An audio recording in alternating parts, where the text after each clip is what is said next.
please welcome to the stage the Chairman of the Conservative Party, Richard Fuller.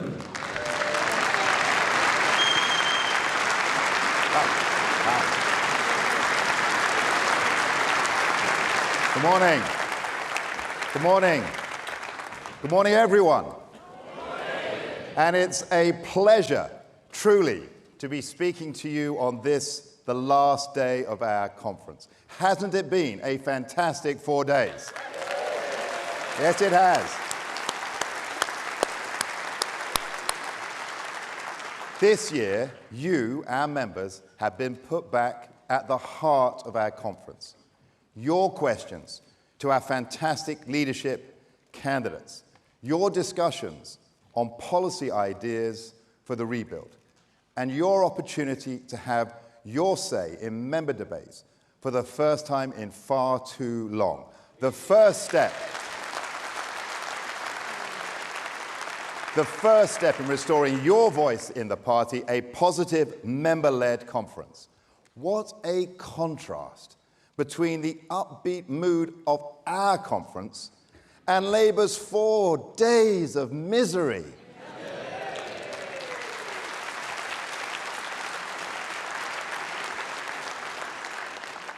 But those aren't my words. Those are the words of the businesses and the commentators who've had to attend both conferences. Now, our success would not have been possible without the meticulous preparation and planning of the CCHQ conference team, as well as the care and the security provided by West Midlands Police, the emergency services, G4S, the Hyatt Hotel, and the staff of the ICC. And of course, our thanks to the great city of Birmingham.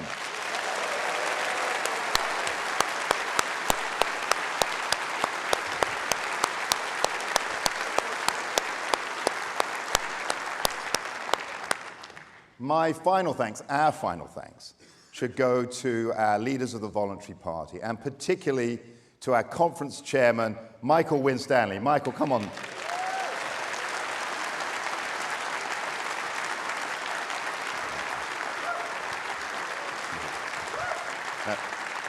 Now, Michael, I know you were up later than me last night. I know that for sure. And I know you've been speaking at all of these events, but you and your team have really delivered a remarkable conference. Thank you. And so, in the traditional way, and I don't know how the tradition started, but I'm going to present you with the conference bell. Ladies and gentlemen, can we give our thanks to Michael Winstanley?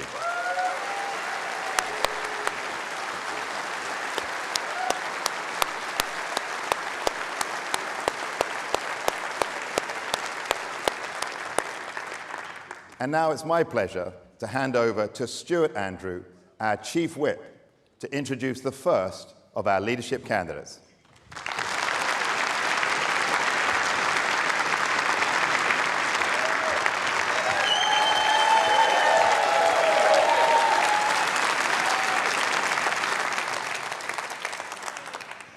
Conference. Today, I will highlight the task we have ahead of us and what we are already doing in Parliament to hold this Labour government to account. Overnight, we saw horrific scenes in Israel, and we stand wholeheartedly by Israel's right to defend itself, and as His Majesty's official opposition, at times like this, we will work constructively and responsibly with the government, because that is the right thing to do in the national interest.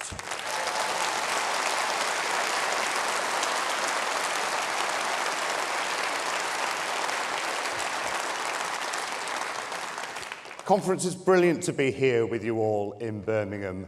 This has been our first conference in 15 years in opposition, and I pay tribute to the party chairman and the whole team at CCHQ for the work that they've done organising this year's conference.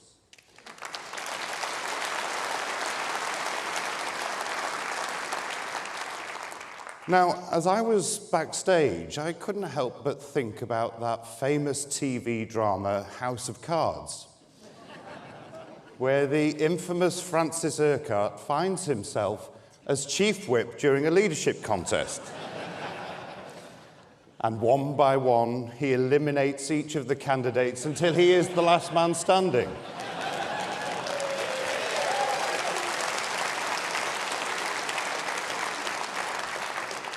Some of you might think it's just coincidence that the schedule has put me here before the leadership candidates. Well, you may very well think that, but I couldn't possibly comment.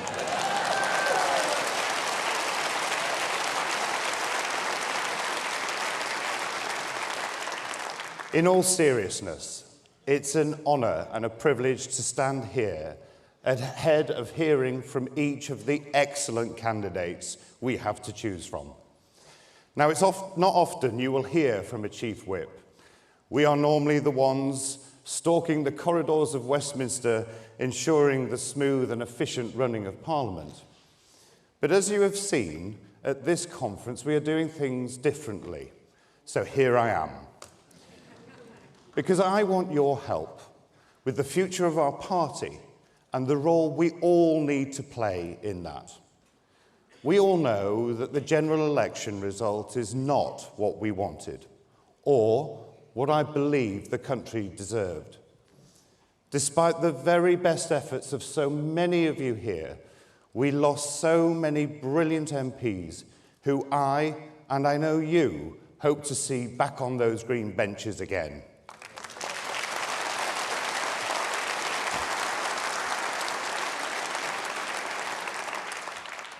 But that will take every effort over the next 4 years, an effort we all need to put in. And okay, yes, we're bruised, yes, we're deflated, and yes, we may just have 121 MPs. But conference, let me tell you, we are certainly not done.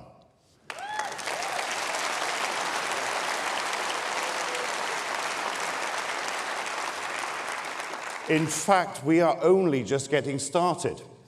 We have some fantastic new members of Parliament, ranging from lawyers to doctors to veterans and councillors.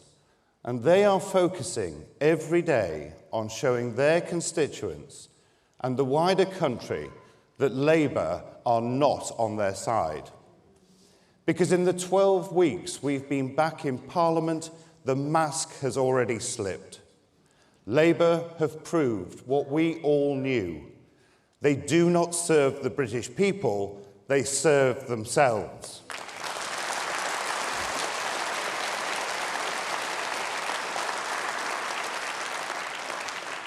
And it has taken less than 100 days to prove us right about where their priorities lie. Countless free games at Arsenal, a few, well, a lot of Paul Smith suits, and proof that Sir Keir certainly doesn't go to Specsavers. You really would think that the son of a toolmaker would do a better job of putting his own wardrobe together.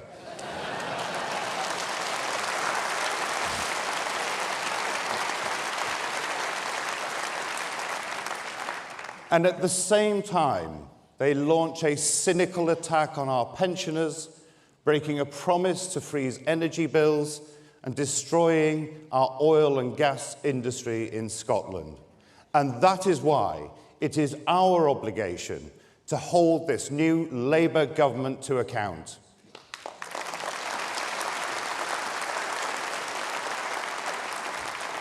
It was the Conservatives that put Labour's cruel decision to cut the winter fuel payment into the news and force a vote in Parliament. And it's the Conservatives that have shown that the phony claim of the black hole is just smoke and mirrors. And we will keep going. We as Conservative MPs owe that to you, and we as Conservative MPs owe it to the country. We have the talent, and we will highlight every mistake that Labour make. Now, I want to say a big thank you to my Whip's office team, to Rebecca Harris, Stuart Anderson, Joy Morrissey, Mike Wood, Paul Holmes, David Simmons, Louis French, Luke Evans, Catherine and Harriet, and the whole team at CCHQ, who have worked incredibly hard to help me steady the ship and ensure that we could hit the ground running as the opposition from day one.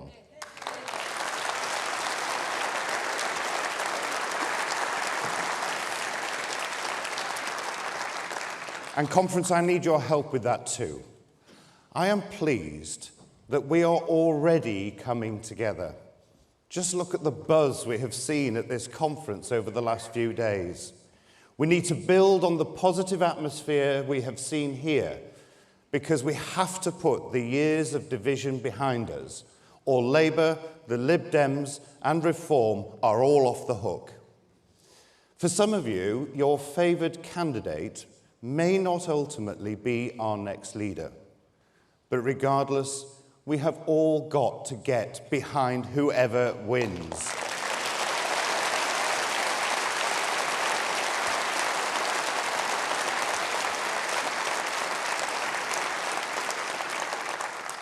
We are the most successful political party in the world for a reason, because our forebearers, as custodians of our party, have come together when their backs were against the wall to build back when they have fallen short.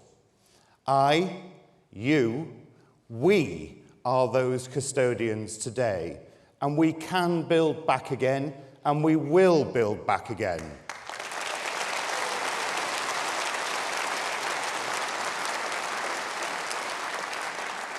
Because we are the only party that, under our new leader, will offer a vision for our country. Years ago, it was this party that spoke to and inspired a young teenager growing up on a council estate in Wales. It was this party that showed that same teenager that families on his estate could become homeowners for the first time. It was this party that gave that teenager's dad the chance to set up his own small business, ending long periods of unemployment. It was this party that said to that teenager, it didn't matter that he didn't go to university, as he could still fulfill his dreams and aspirations. So what did the Conservative Party offer to that working class kid from Wales? It gave him the privilege and the honour to serve as your Chief Whip.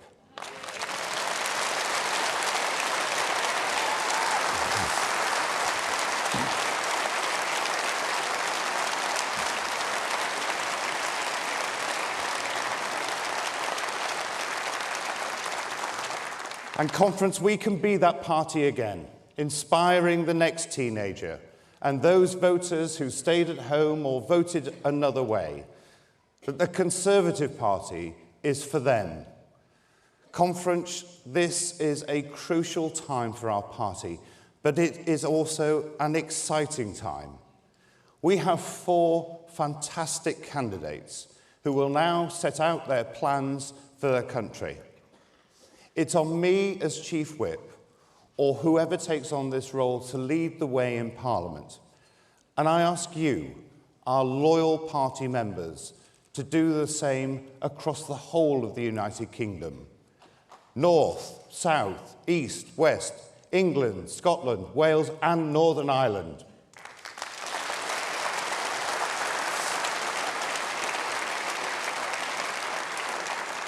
Because next year, we have a big test.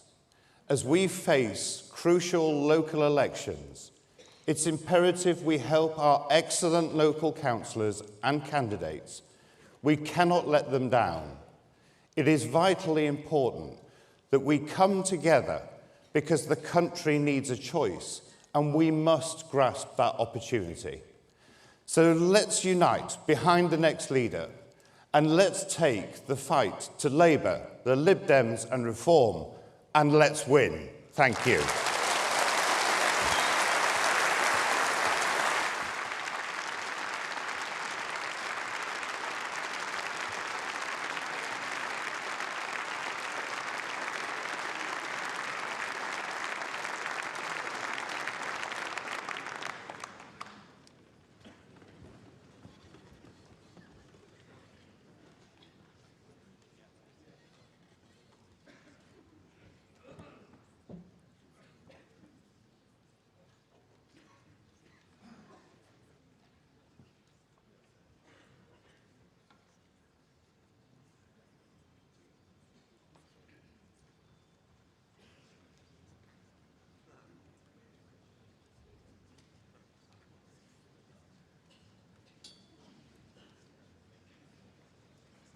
Do you want a Conservative in opposition or a Conservative Prime Minister? It's a simple question. But it's the only question that matters. Because whilst we can debate how we would do things differently the next time round, none of it matters if we fail to defeat Labour. That's why we're backing Tom Tugendhat to be the next Conservative Prime Minister. Because he will serve our country. He will lead with conviction. And act decisively. Not as a Conservative in opposition, but as a Conservative in Downing Street. he served before and put his life on the line for Queen and country in Afghanistan and Iraq. He's a proven leader, delivering actual Conservative values in government. As Security Minister, he's arrested more foreign spies in 2 years than in the previous 10. And he isn't afraid to act. He stood up to our enemies around the world and was sanctioned by Russia, China, and Iran because of it. We need a Conservative revolution. A revolution that puts action over empty words. A revolution that unites our country around our core values. family, Freedom. Aspiration. That revolution can only be achieved with a Conservative Prime Minister. So ask yourself, Do you want a Conservative in opposition? Or a Conservative Prime Minister. Please welcome Tom Tugendhat.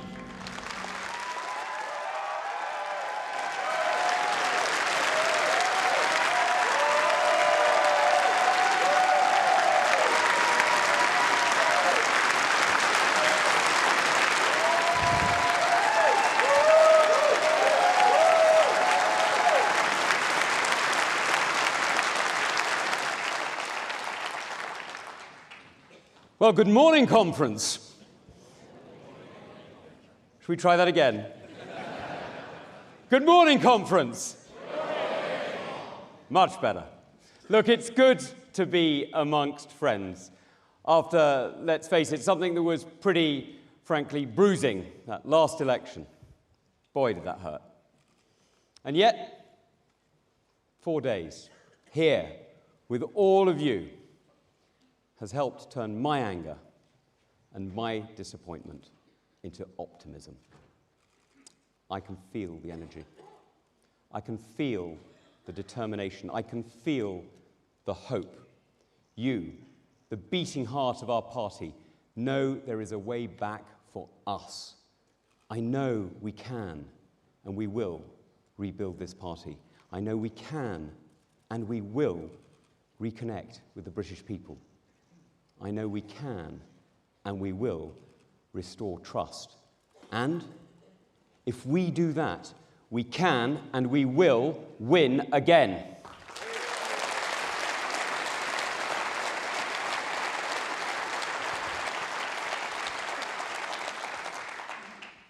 But to do so, you know what it needs. It demands honesty. We've heard platitudes, not substance, in this campaign. Too much about personality, not enough about principle. Too much about change without saying how. And I'm standing before you today because I've had enough of the lack of substance, the lack of principle, the lack of clarity. My friends, I've had enough of Westminster's political games, petty point scoring, and self-service. It's not becoming of our great party or our great nation. We can do better.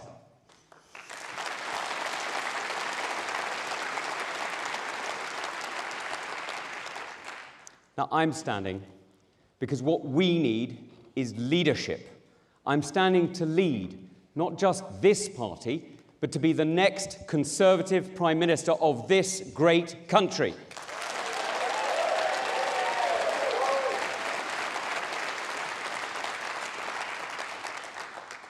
Now, friends, I know what leadership really is. Before I stood for Parliament, I was a soldier. I served our country and I faced our enemies. I know what leadership demands. when everything else has been cut away and there's nothing left, character is what remains. In Afghanistan and in Iraq, I served in combat alongside the best, and I've seen friends push themselves beyond their limits, and some made the ultimate sacrifice. But when it was hard, when it was tough, we kept going, even after we were knocked down and thought it was over. I know what drove them, and I know what drove me. It's leadership. And our country is crying out for leadership. And leadership is not about empty promises. It's not about cheap rhetoric or government by management consultancy. It's not about managing decline, and it's not about talking our country down. Leadership is about making choices that serve our country and our people best. I promise you that as your leader, I will serve our country. I will lead with conviction. I will act decisively. My mission is the prosperity and happiness of the British people. Together, we can win.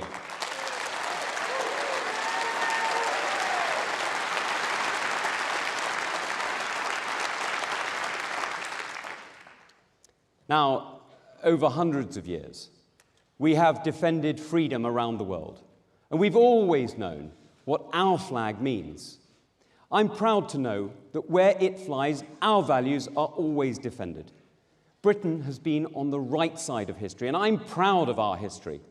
Unlike Labour, I will never apologise, ever, for who we are and the country that we can be.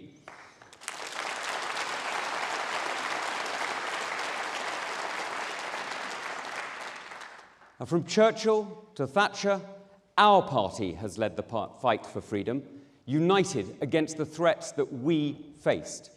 But we need to face the truth. Many who share our values did not vote for us. So let me speak directly to those of you who have supported us in the past but didn't this time. If you went to Reform, I want to show you the Conservative values that we share. If you went to the Lib Dems, I want you to see the opportunities that only we can deliver. And if you went to Labour, I want to show you why freedom, not state control, is how we build. If you stayed at home, I want to make you proud to vote Conservative again.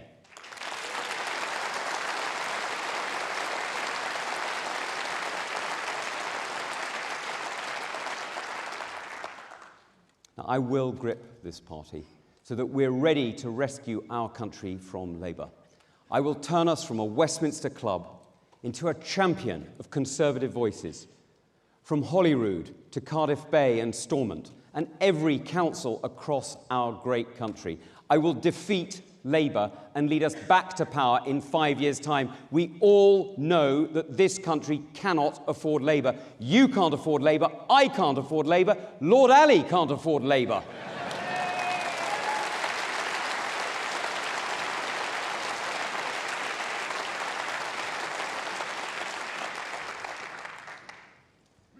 But let's be honest, as a patriot, I want what's best for our country.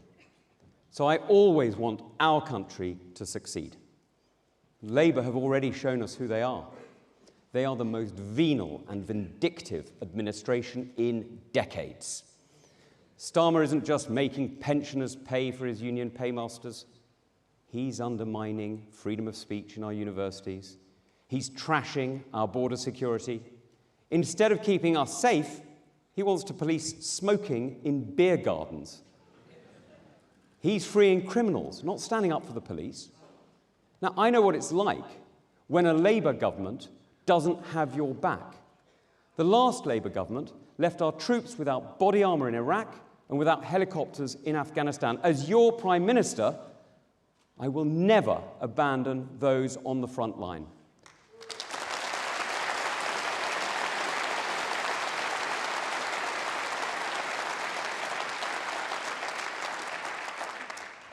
Because, friends, I will always stand up for those who put their lives on the line to keep us safe. Because we are the Conservative Party, the party of security, the party of law and order. Now, Starmer is half right when he says that things will get worse before they get better. They will certainly get worse, I can promise you that. We're going to have a lot of cleaning up to do when we're back in 5 years' time. I hope you're ready. Because Starmer's bleak outlook is already hurting our country. His tax hikes are an attack on business, slowing growth and hurting families. His tax on education will cost everyone, either in higher bills or in larger class sizes. Now, they're even after 3-year-olds at nurseries. I mean, I tell you, conference, Labour's new tax, it's quite literally a dummy tax. So when Keir Starmer talks about service, you will understand that I don't really believe him.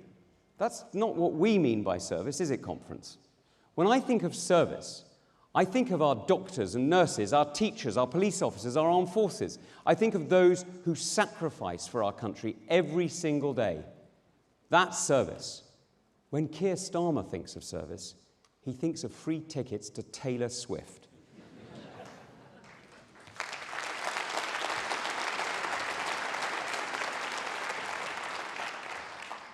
Now, friends, that tells you everything you need to know. Labour have told us who they are. They're rudderless, selfish, and greedy. They're taking us back to the 1970s and the politics of division, socialism, higher taxes, more regulation, more control, the lowest common denominator, trashing hopes and dreams. Conference, we have to fight to rescue our country.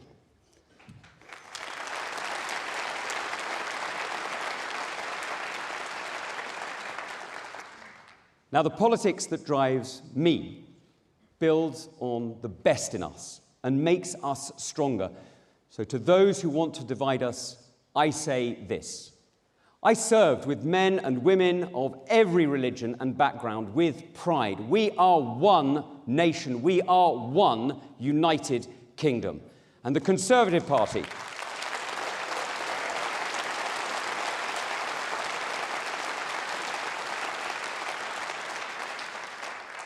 The Conservative Party and our country are both built on the same thing. They're both built on patriotism and purpose.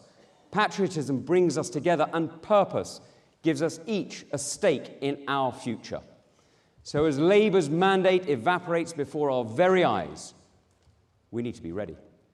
And as your leader, I will rebuild CCHQ from the ground up, putting you back at the heart of our party.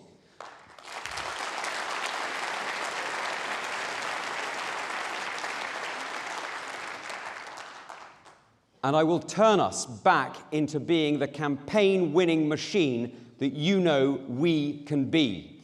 Now, my plan is to rebuild the Conservative Party and to make you proud again. My mission is to win the next general election, and I have never failed a mission yet.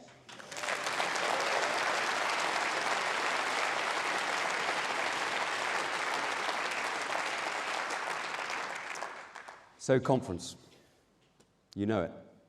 The fight back starts now. We will focus on what the British people need and be absolutely ruthless about delivering it.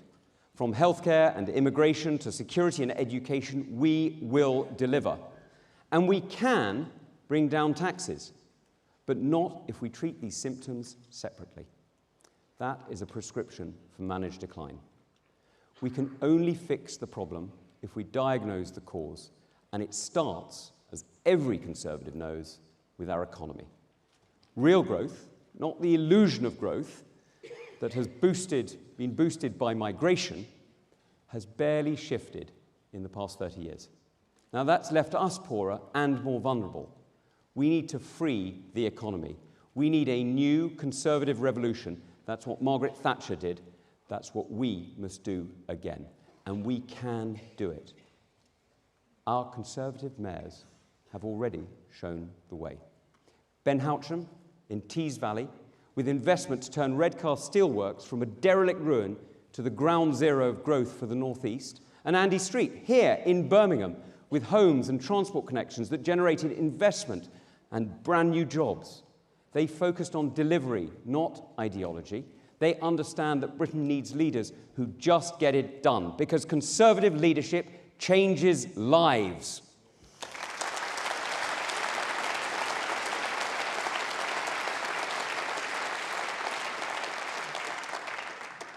Now, I will build an economy that works for you, that delivers homes and jobs for our children, that helps people back to well-paid work, that lets you choose what you do with your money. That's my politics. That's what I will deliver. That's what I mean by a new Conservative revolution. So let's talk about migration. Of course, we need an effective deterrent. But we must solve as well as stop. And that's why I'll set a legal cap on net migration at 100,000. Not a target, not an ambition, a cap. But a cap alone won't work. This is about visas, not about foreign courts. Let me tell you something that my opponents probably won't. This isn't simple. We issued the visas because businesses need the staff for our care homes and our hospitals to look after our families. So how do we square this circle? Well, we need to fix migration by fixing the gaps in education and skills, in transport and in housing, so that we can recruit at home and not abroad. Now, I will end the cap on apprenticeships and use the immigration skills charge to invest in further education and train our own people. But it's not just skills. We need higher wages. And for that, businesses need to be able to grow faster with a fantastic, skilled and healthy workforce and less regulation holding them back. And to get our people ready for the future, the best education needs to be everywhere for every child. Freeing schools and creating academies has seen our schools improve. In Labour-run Wales and the SNP in Scotland, standards are falling. But here in England, my kids are getting a great education because our Conservative government gave parents choice and trusted teachers to teach. That's what a Conservative revolution delivers.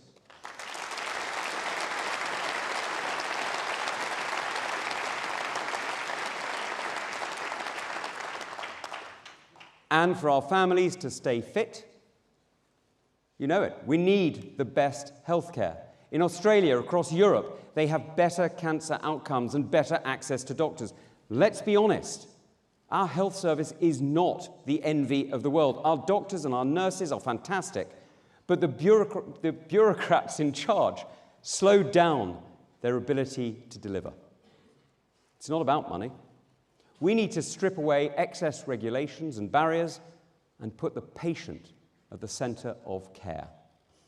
Connecting communities, simpler planning laws, a great education wherever you live, a workforce trained to meet the needs of business, and healthcare that delivers for the patient. It's all about trust.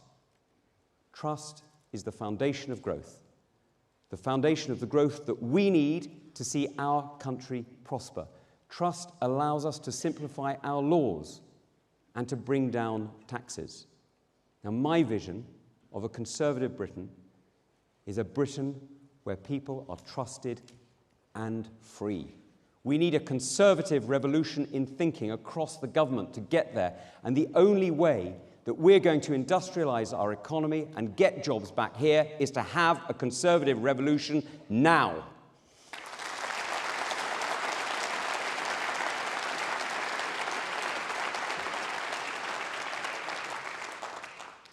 Now, conference, I've often spoken about foreign affairs, from China and how we need to reduce our dependence, to my warnings about the energy shocks that Russia and Iran could throw at us. All three countries threaten our security. And we need to change how we invest to protect our prosperity. And let's face it, that starts with energy security. We need to build new nuclear power plants again, so that we are never dependent on tyrants.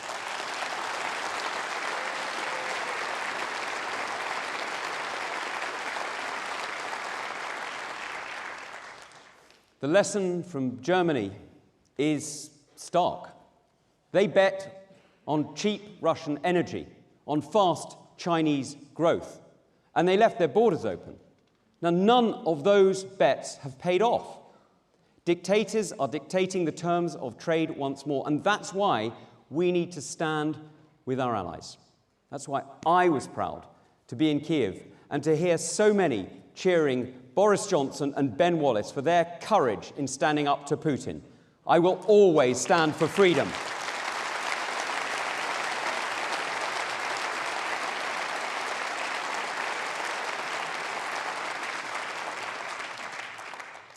Now, freedom, as we know, is our greatest strength. There is no weapon, no missile, no tank, nothing more powerful than the courage of free men and women defending what is precious to them. And as chair of the Foreign Affairs Committee and as Security Minister, I have always called out our enemies and warned clearly of the dangers that we face. I was sanctioned by Beijing, by Moscow and by Tehran for the privilege.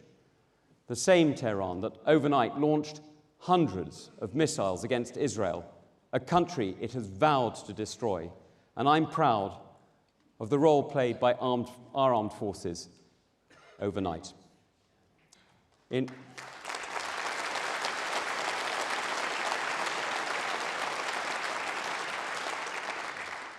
an ever more dangerous world, Conference, I will never stay silent in the face of aggression or when our freedoms are threatened. I will always remember the promise I made to keep our country safe. Friends, we need to remember who we serve and how our problems are connected and how we fix them together.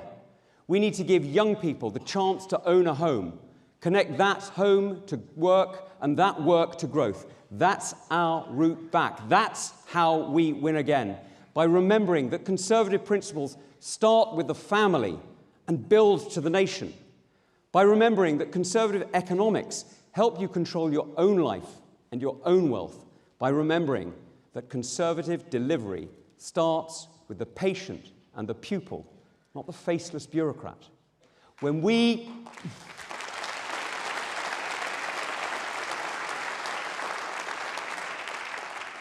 Now, Conference, we know that when we deliver all three, when we actually deliver what people need, that's when we meet converts, when we bring people to us.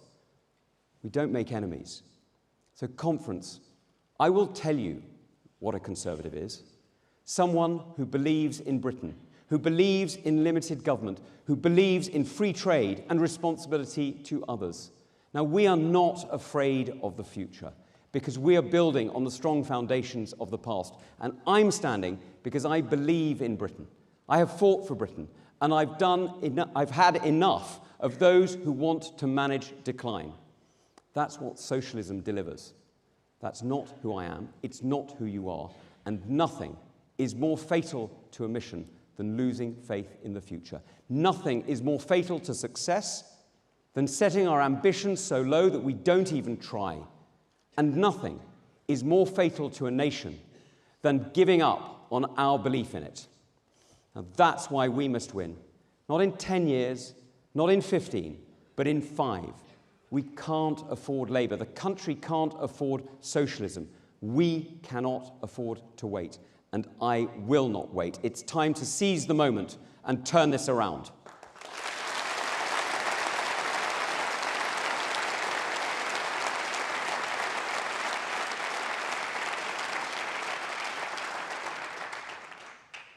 Now, friends, I get it. You've had enough. So have I. But you have a choice. In this leadership election, you have a choice. And it's a choice about change. My opponents claim that they've got more management experience around the cabinet table. Sure, that's true. But I'm not here to manage. I'm here to lead.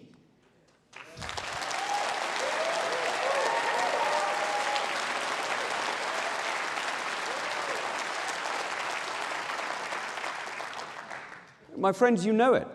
We're not going to change this party and this country with the same management, the same mantra, the same slogan. The only way to build trust back is to show real change. And that's the new Conservative revolution that I promise. That's the change only I can deliver. That's the change only I will bring. Our mission is the prosperity and happiness of the British people, and we start today.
Broken. Untrustworthy. Selfish. There were moments during the last 14 years where our party let Britain down. We forgot who we were. Forgot about our values. Forgot about what makes us truly conservative. And we have to get that back. And fast. Because when we are true to our values, we can achieve so much. We're the party who over the last 14 years halved crime, Legalised equal marriage. Reformed the welfare state. Oversaw the creation of 800 jobs a day. Delivered Brexit. Increased defence spending and led international efforts for Ukraine. Gave the vaccine to the world. And left Labour with the fastest growing economy in the G7. Yet we spent more time arguing amongst ourselves than lauding our achievements. We need to unite and rediscover our common purpose once again. We need a leader who embodies those values. a leader who has a clear vision and plan. A leader who can deliver at the highest level. A leader who can not only communicate with the British public, but actually bring them, those who voted Labour, Lib Dem or Reform, back with us on our journey. A leader who will put divisions behind us. Unite our party. Hold this shambolic Labour government to account. And not waste any time leading us back to victory. Small estate. Lower taxes. Abolish stamp duty. Higher military spending. Unlock aspiration. Encourage enterprise. Build a free and safe society. hold Starmer to account, and win. Win. Win. Win. Win. Win. Win. The general election. Let's do this. Please welcome James Cleverly.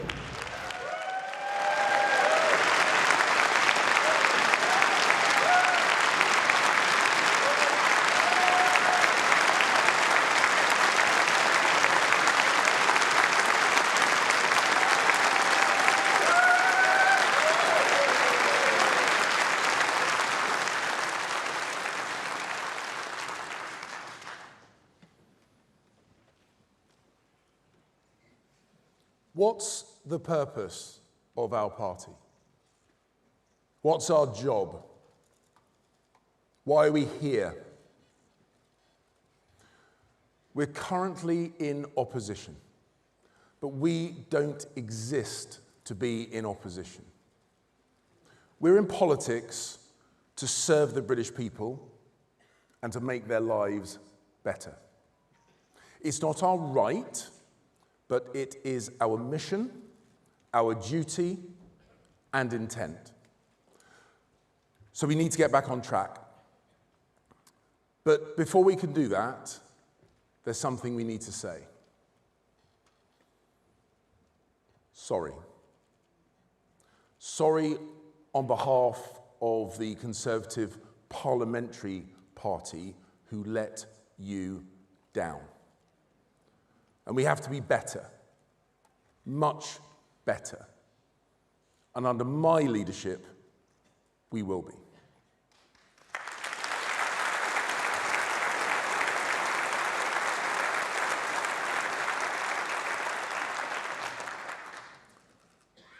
The British people are never wrong. The British people told us to go and sort ourselves out. Let's not make them tell us again. Because if we wallow in self-pity and blame other parties, if we look backwards instead of forwards, if we focus on what we are against rather than what we are for, if we're complacent and just wait for the political pendulum to swing back to us, we might as well go home now. I hadn't planned to run for leader. I could have taken the easy option, sat this one out, spent more time with my wife, with my boys, with my Warhammer figures.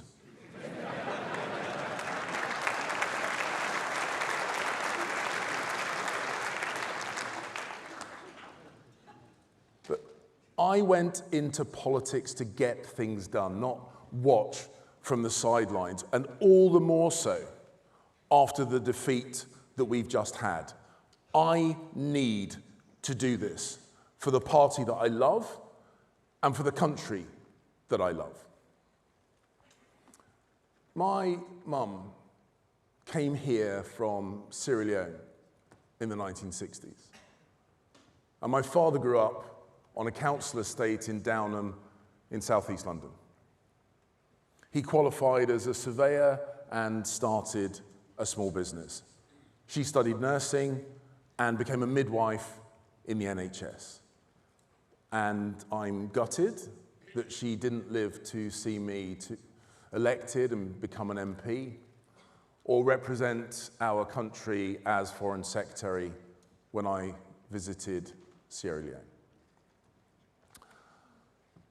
Because some people love to talk our country down. But this country has given so much to so many people.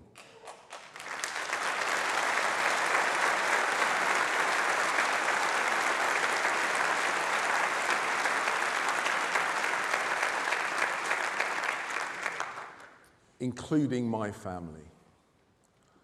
Now, both my parents were in the business of optimism, the business of the future.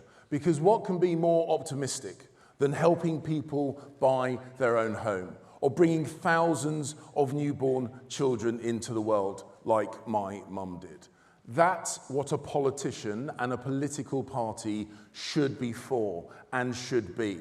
Optimistic, believing in the future, but also doing the work to build that future. As you know, my wife, Susie, recently battled with breast cancer. And when we found out she had cancer, it rocked our lives. I could hardly speak. Our boys were distraught. But because of the amazing professionals, the doctors and the nurses of the NHS, her life was saved. So to all those in the NHS, I say thank you.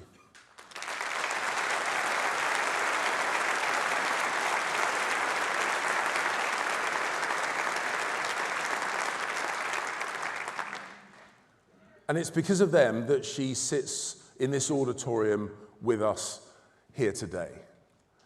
And her courage, determination, resolve, and optimism, her belief in the future, our belief in the future is why we are here today. And I suspect, ladies and gentlemen, it is also why you are here today. Because tomorrow can be better, and together we can make it better.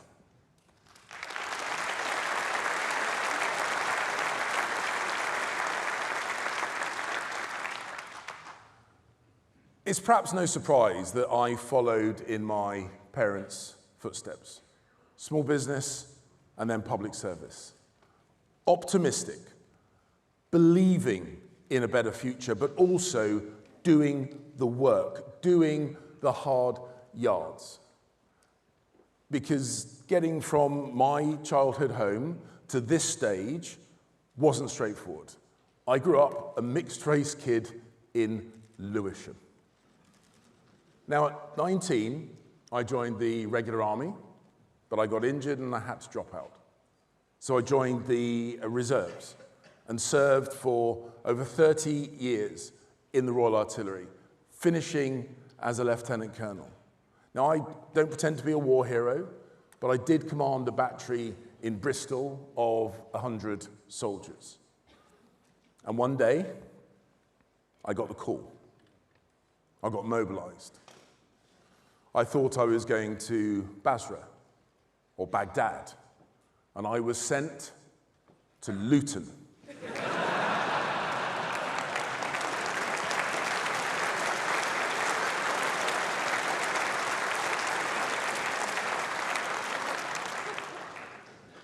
At work, I spent a decade in the publishing industry, but like many, I got made redundant. So I set up a small business, and we made some money, never a lot of money, and after the 2008 crash, we made no money at all. So I know what it is like to take risks, to run a small business, to work crazy hours, to put food on the table. I know what it's like to stumble and to fall and to get up again and again and again. So when I talk about optimism, it's not just believing that tomorrow can be better than today. It's about doing something to make it happen.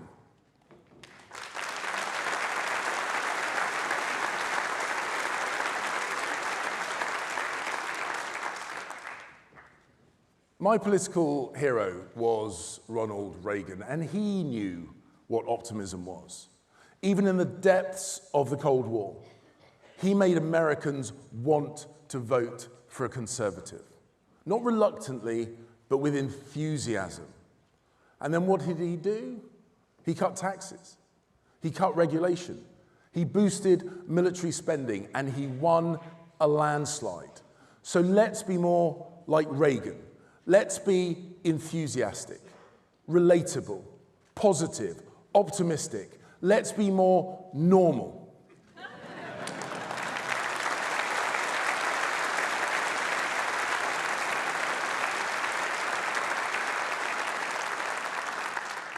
Let's sell the benefits of conservatism with a smile.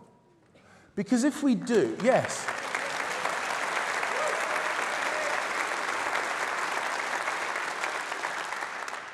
Because if we do, we can see off the threat from Reform and the Lib Dems and win back Labour and re-energise those Conservatives who stayed at home at the last general election, get them off the sofa to the ballot box and voting Conservative again.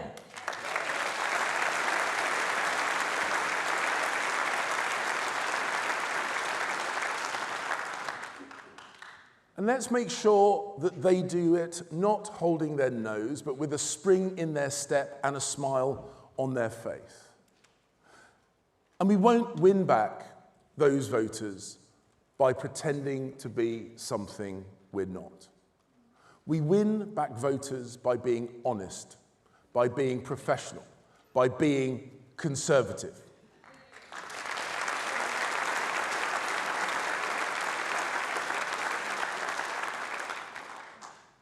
And let's remind ourselves what our great party has done for this country. It was our party that took children out of factories and put them into schools, started the abolition of the slave trade, created the Metropolitan Police, and gave the United Kingdom its first, second, and third female prime ministers.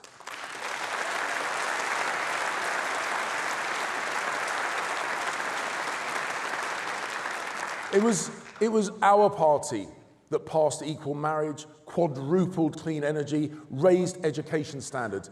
It was our party that delivered Brexit, cut crime, created 800 jobs for every single day that we were in office. That, ladies and gentlemen, is a legacy that we should be proud of.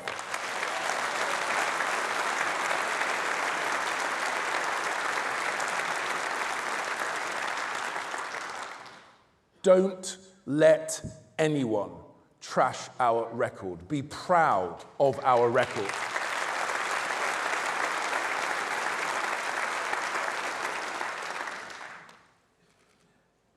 And compare that with what we saw at the Labour Party conference just last week. A party drunk on power who lied to the British people. Glasses for passes, favours for friends, swamped in scandal. And, even worse, inflation-busting pay rises to their union paymasters, taken straight out of the pockets of British pensioners. Our plans for defence reversed. A mass release of prisoners and no plan for our borders. And what did Keir Starmer say just last week? He wants the state to have more control over your lives. A nanny state, closing pubs early, banning smoking outdoors, and even trying to control the price of Oasis tickets.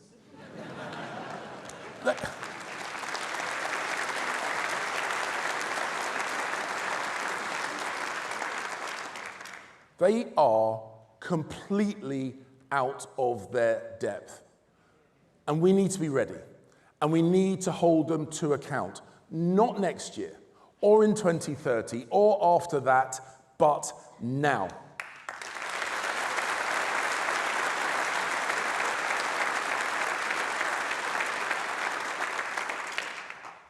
And we know the Lib Dems won't do it. They're too wet. And in the case of Ed Davey, soaking wet.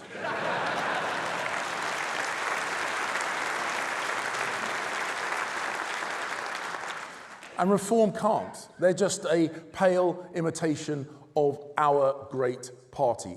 It is up to us.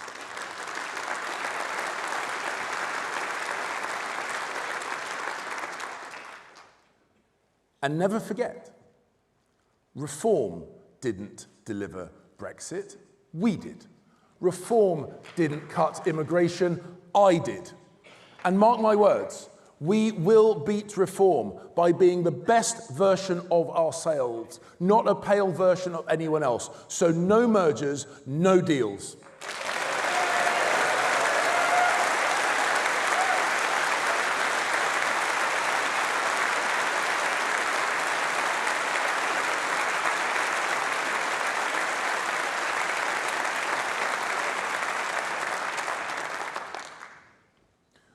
And if we are the best version of ourselves, if we sell conservative values, if we're proud of our record and confident in our future, we will win the country. Because Farage and Starmer are two sides of the same coin.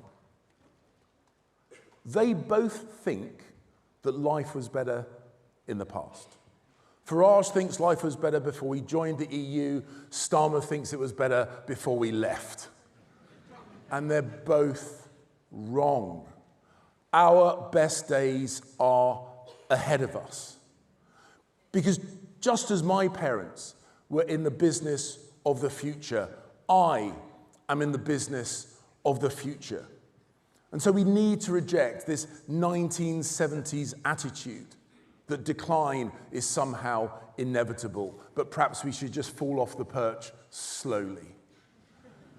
We need to direct our focus, not in the rearview mirror, but at the road ahead.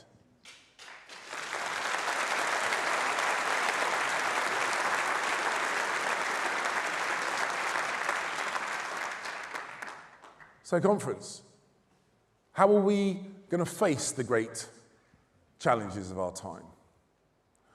The way we always have done when we succeed, by being for stuff again. British science and engineering shaped the modern world. We are the country that gave the world the vaccine twice, the steam engine, the light bulb, the World Wide Web, the bicycle, the tank, the people who split the atom. We need more, yes, we can, both from our party and for our country. We need to build more homes so that we can build a new generation of optimism in the tradition of Macmillan and Thatcher. We need to cut the cost of childcare so people can build a family. We need to cut red tape so we can build the energy and the transport infrastructure we need, but do so more cheaply and more quickly. We need to build, and remake the argument for conservatism, for capitalism, by our actions, not just our words.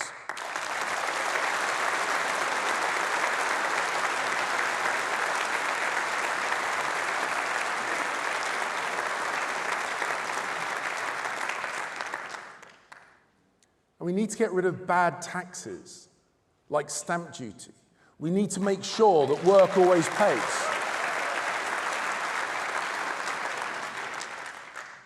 We need to make sure that work always pays, and that the state never takes more than half of any pound that you have earned.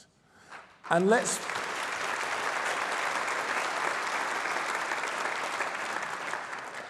be the party of free markets and freedom, of business and of enterprise. Let's get on their side, but out of their way. These are my values.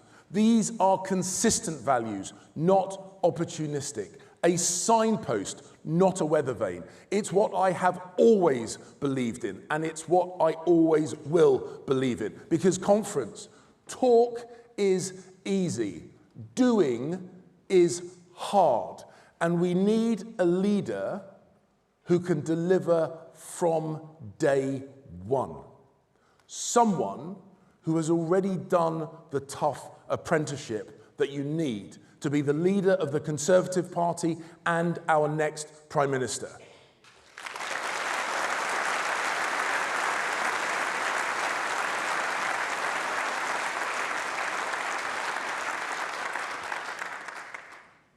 I led the Conservatives on the London Assembly, where I reformed and upgraded the London Fire Brigade, taking on the unions and winning.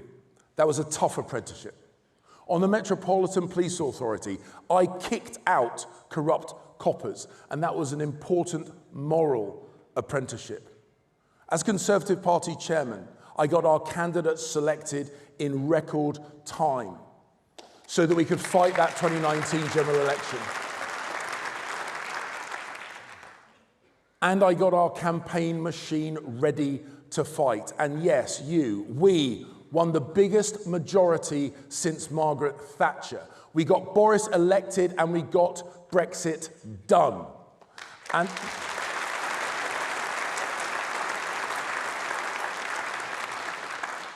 And that whirlwind apprenticeship showed me what I need to do to fix our party machine, upgrade it, making it a modern campaigning organisation with better data and better training, so we can have 300 excellent new candidates selected in 18 months, ready to take the fight to Labour, Lib Dems and Reform. And my pledge to you today on candidate selection: no more stitch-ups.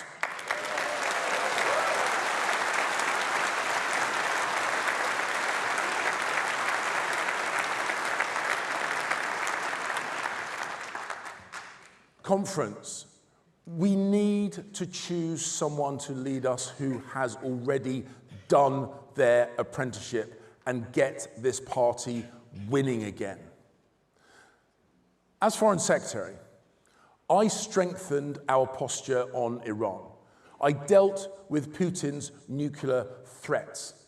I worked with Ben Wallace to get tanks delivered to Ukraine. And in Beijing, I told the Chinese foreign minister to his face, do not invade Taiwan and lift the sanctions.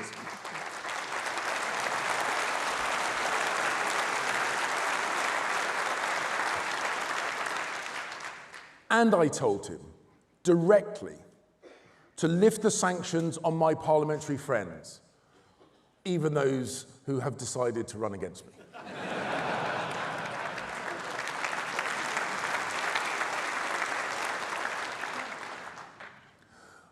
I rejected the advice of Foreign Office officials, and I was the first foreign minister to go to Israel after the 7th of October terrorist attacks.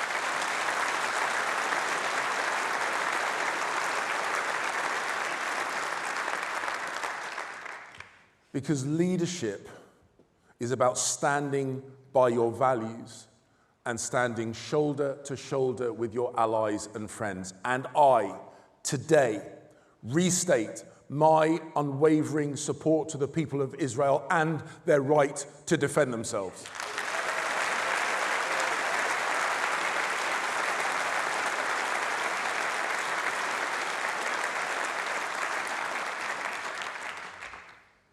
I have seen firsthand how dangerous the world is.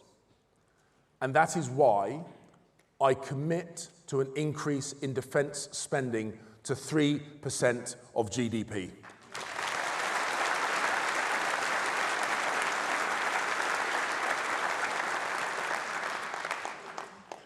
Because it's not enough to talk tough. You have to be willing to be tough. It's why, within weeks of becoming Home Secretary, I introduced immigration controls that are now cutting net migration in half. I didn't complain about immigration or walk away from the challenge. I got it down by 300,000 people a year.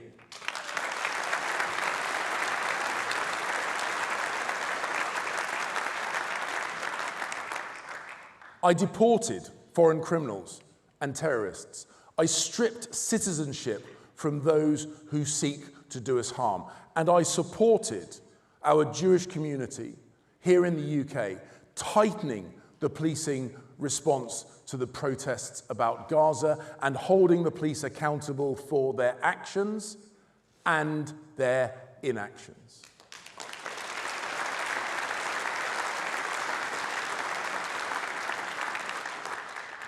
The point is, we can deliver for the British people once again with the right leader, with me as your leader.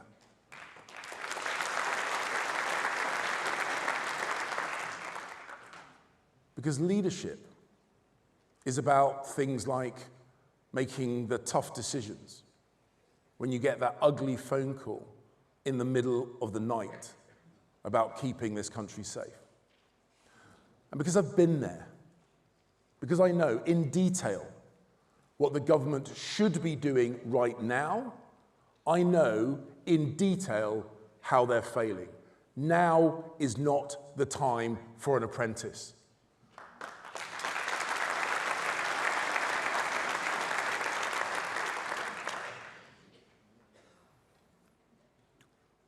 I'm not doing this because I want to be something.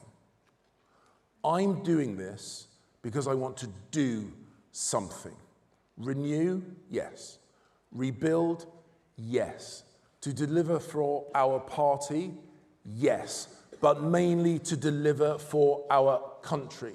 And the Labour Party has not wasted 1 second in undoing our work. So we must not waste 1 second getting back to work. I can unite this party around Conservative values. I can hold Labour to account for their failures and take us back into government in 4 short years.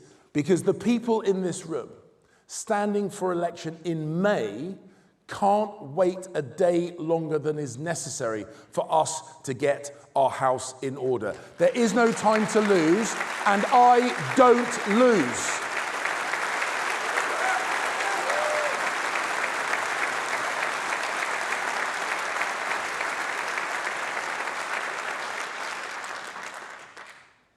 So if you want a winner, choose one. Choose someone who can deliver results, who can communicate effectively, and who campaigns relentlessly.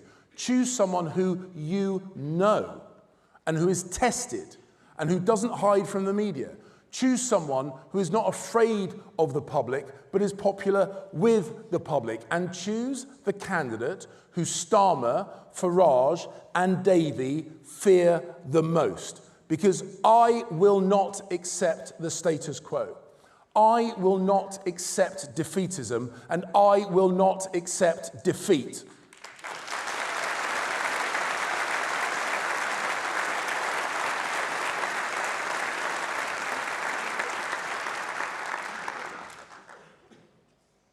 Everyone running in this leadership contest needs to ask themselves, do they want to be the leader, or do they want to lead? And I know what I want to do. I want to get the heel of the state off of your neck, get their noses out of your business, and get their hands out of your pocket.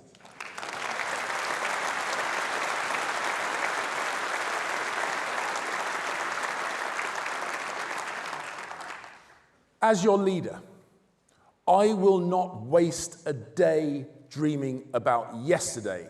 I will use today to make good on the promise of tomorrow. I will deliver a positive vision, a conservative vision. But conference, we must start now. Keir Starmer has been Prime Minister since July the 5th. And since then, we've had 100 reasons to regret it. It's called July the 6th, and July the 7th, and July the 8th.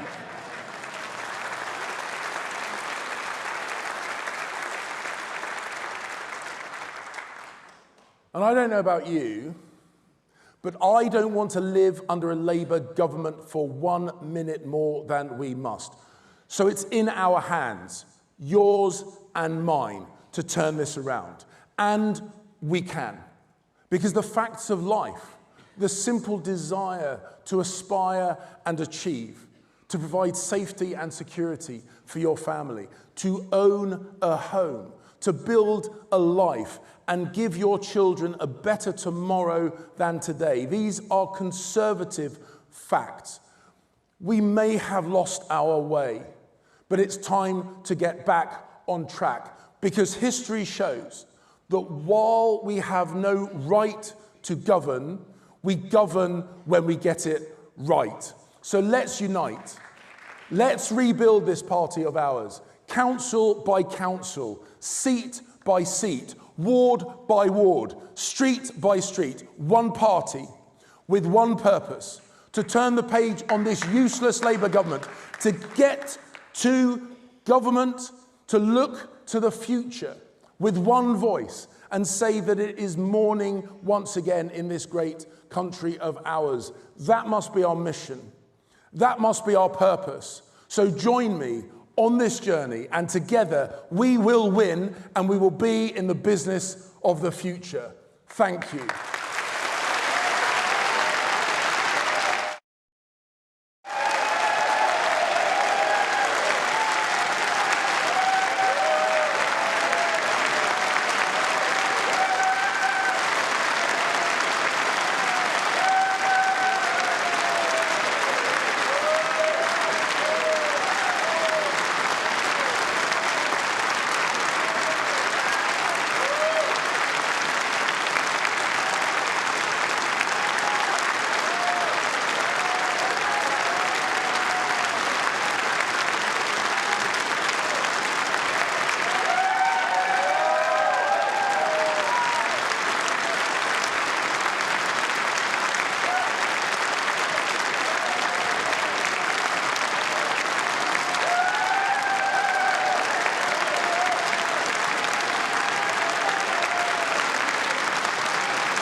always grown up with the impression that, Labour was the party for the working man, but it felt like there was a Conservative Party that was really speaking to what I wanted to do and where I wanted to be. Wow, Howard. Hasta la vista. I cannot deliver difficult decisions. Now, the point of that video was that you were someone who had not voted Conservative before. What made you choose to vote Conservative in 2019? The short answer is Brexit. I can already hear people watching this probably groaning at the same time. But I don't think that you can really get your head around why Boris voted without looking at why people voted for Brexit. How did you vote at the general election you just had? I think like a lot of people, I didn't actually vote. I just didn't feel like any of the parties were going to be able to deliver any of the promises they were making. Conservatives have lost a lot of trust in me. I think they've been extremely poor on immigration. To me, it feels like we're starting a sinking ship and we're arguing over the morality of plugging the gaps. And we've got to really start to get radical. And we've got to really start getting tough on these things. Both for legal and illegal immigration. I think both of them need addressing. Yes. Because on the vote, we said we were going to do whatever it takes, and then we didn't do it. How do you feel about the Conservative Party now and politics at the moment? I mean, I personally feel like I did back in 2016. I just feel politically homeless again. I think in order to get people like myself back, you're going to have to give them a voice again. I think that would go a long way to getting the confidence of communities like this back. So really nice to see you. If I was leading the party, and I did the things that we talked about today, would you come back to us? I think I would. Please welcome Robert Jenrick.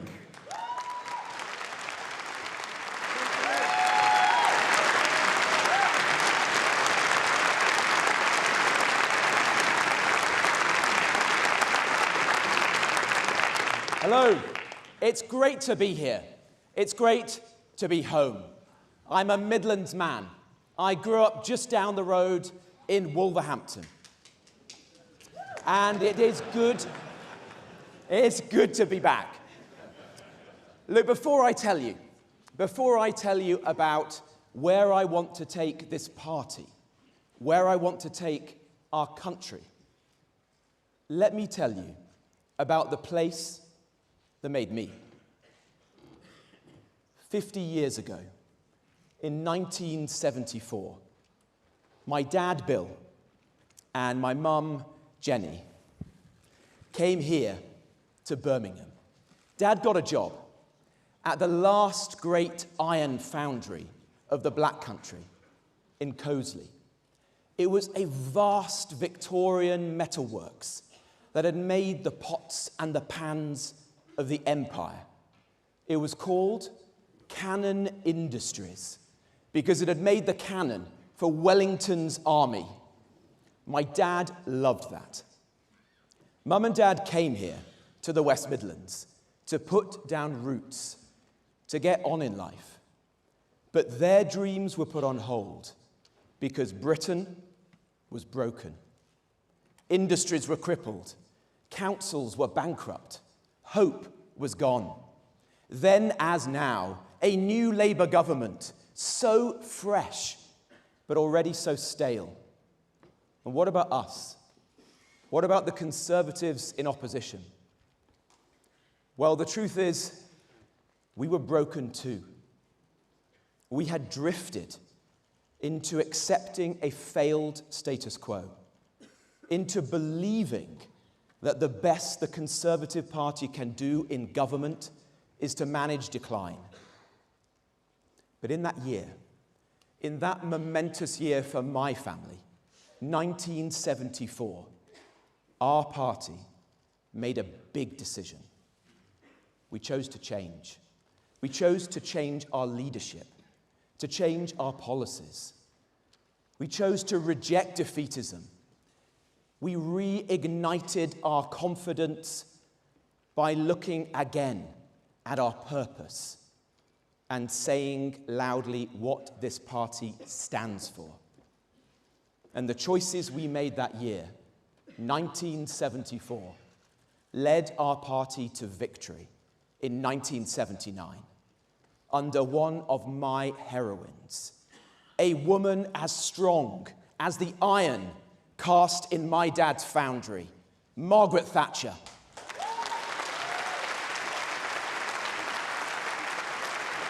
And friends,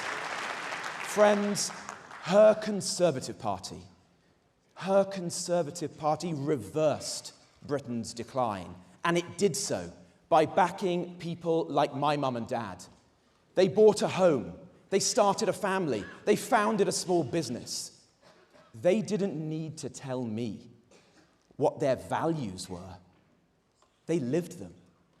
In the sweat and the sacrifice of building that business around their kitchen table, in the love and the security they gave to our family, in the solemn duty and respect they showed to Queen and country, decency, hard work, aspiration, patriotism, those were their values, cast in iron, built to last.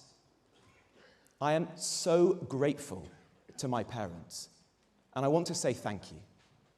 I am in politics for the millions of people in our country just like them. Devoted citizens, good neighbors, the people who get up early in the morning to put food on the table for their families. Yes, the people who start small businesses around their kitchen tables.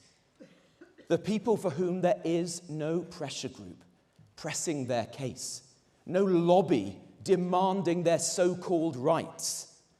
So let me tell you, if I am your leader, the pressure group for Britain's hard-working majority will be us, the Conservative Party.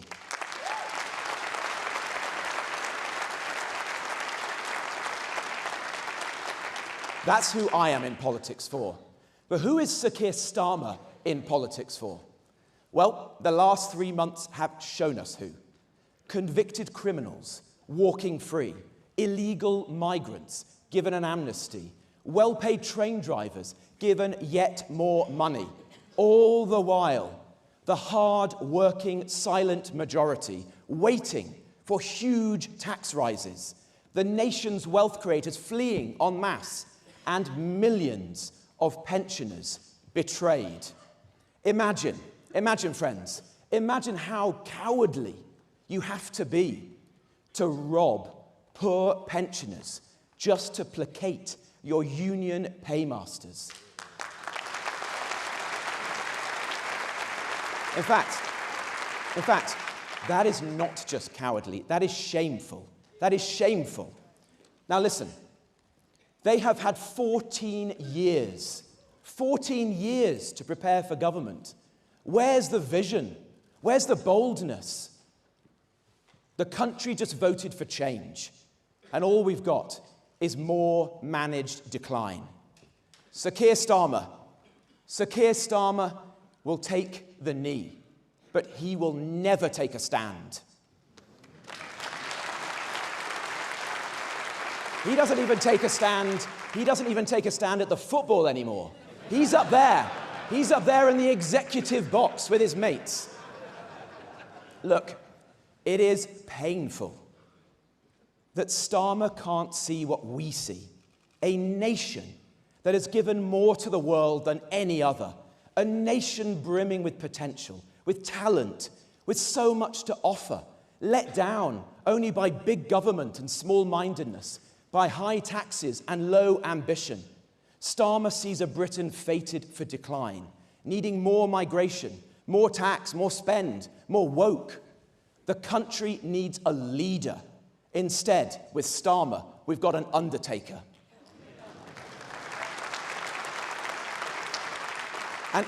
And what about the cabinet? What about our new cabinet? Well, Rachel Reeves, as wooden as Pinocchio, and only barely more honest. And then we've got Ed Miliband. Whoever tells you the grown-ups are back in charge, look at Ed Miliband. A Wallace missing his grommet. And And then there's David Lammy, our Foreign Secretary, living proof that there is a more annoying LBC presenter than James O'Brien.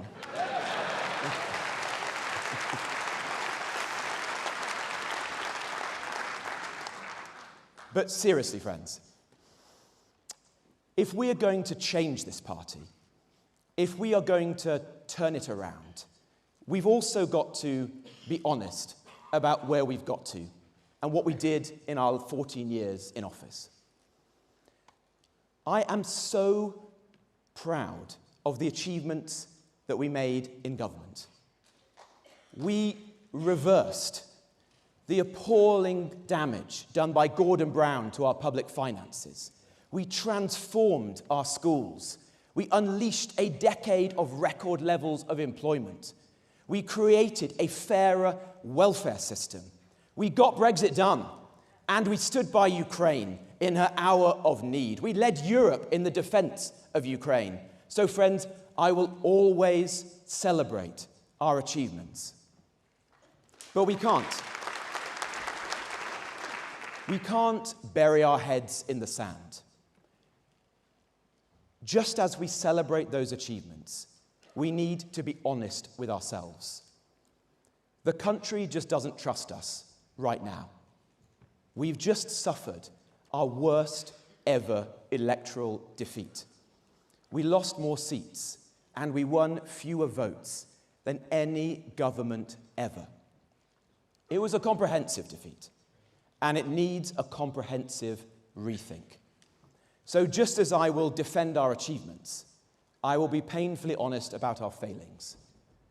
We failed to deliver the strong NHS, the strong economy, and yes, the strong border that we promised. Friends, we must never fail our people again.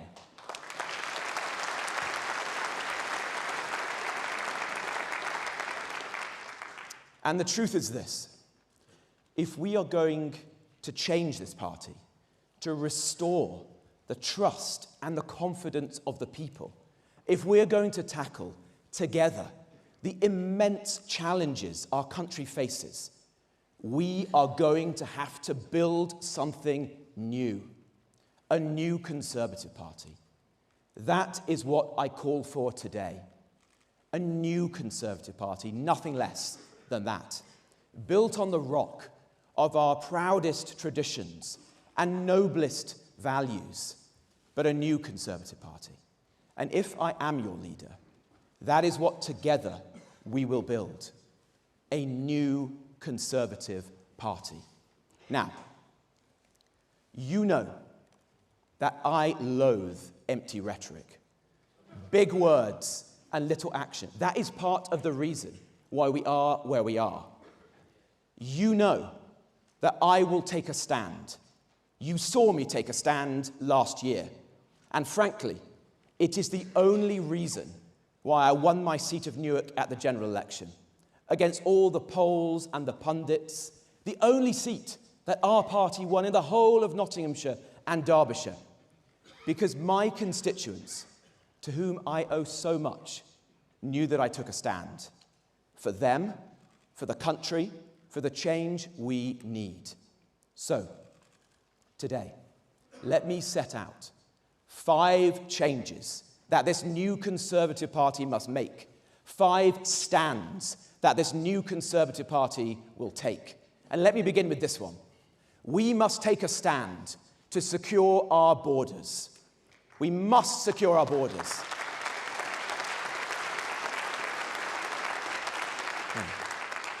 120,000 people have entered our country on small boats on our watch. 99% of them are still here, costing us billions.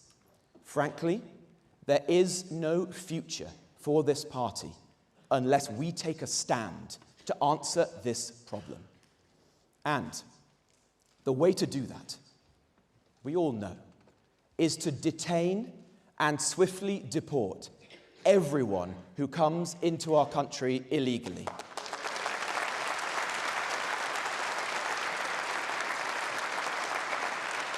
But we will never do that.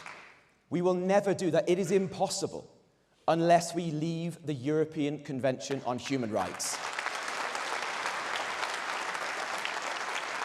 And we free ourselves from Tony Blair's Human Rights Act. These institutions are creating an arsenal of laws by which illegal entrants frustrate their removal. We have to change that. You can't ignore the European Court. We're a common law nation. You can't reform the European Court. It requires unanimity. 46 countries from Iceland to Andorra to Hungary. It's a fantasy. The choice before us is leave or remain. I'm for leave. I'm for the country. I am for the country of Magna Carta, of the habeas corpus, of the Bill of Rights, defending our own freedoms and liberties. I am for finishing the job that we started with Brexit and restoring to our people and our parliament its sovereignty. So under my leadership, the new Conservative Party will stand for a new Great Reform Act, one that leaves the ECHR, repeals Tony Blair's Human Rights Act, and writes a British Bill of Rights. That is how, my friends, that is the only way that we get the foreign terrorists, the criminals, off our streets and out of our country. That is the only way that together we will end illegal migration for good. And the age of mass migration, that must end too. It's not making us any richer. It's putting immense pressure on our housing, our hospitals, our roads. And if we're honest with ourselves, the sheer scale and the lack of integration is sapping at our culture and our national cohesion. If I am your leader, I will fight for the effective freeze in net migration our country needs. And this time, we will cast it in iron. We will do it with a vote in Parliament, so that each and every one of us can look the British public in the eye and say, we mean it. We're going to do it this time. And if we do that, we give our country the effective breathing space that we need. Will we be open to the best and the brightest? Yes, absolutely. Will we be open to the world and his wife and all their extended family? No, not anymore. And under my Conservative Party, never, ever again. Thank you.